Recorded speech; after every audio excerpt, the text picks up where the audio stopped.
आई नमस्कार. आई ना काय म्हण- नमस्कार. नमस्कार. पूर्ण नाव सांगा. राजू पत्ता मेंढेपठार मेंढेपठार, तालुका काटोल, काटोल. जिल्हा नागपूर. नागपूर. बरोबर आहे. ह्या कपाशीच्या प्लॉटमध्ये आहे आपण, आहे ना? हा. तर ह्या कपाशीच्या बियाण्याला कोणतं औषध लावलं होतं? हे हातामध्ये आहे ते ना? हो. RPS 76 आणि बिजोरीच. हो. हो. तर किती दिवस झाले पेरणी करून? मिरगाच्या पहिल्या पाण्यात पेरलं.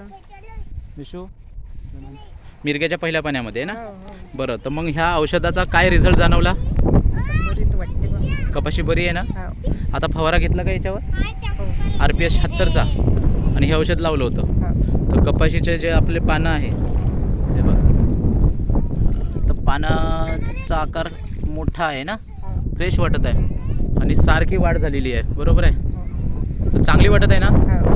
इतर लोकांनी घ्यायला पाहिजे का फवारणीसाठी? घ्यायला पाहिजे. हो. कशासाठी वापरलं?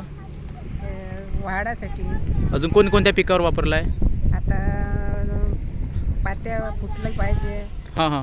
अजून तुरीसाठी वापरलं आहे का? हो. तुरीसाठी. हो. बरं बरं, ठीक आहे मग. हां.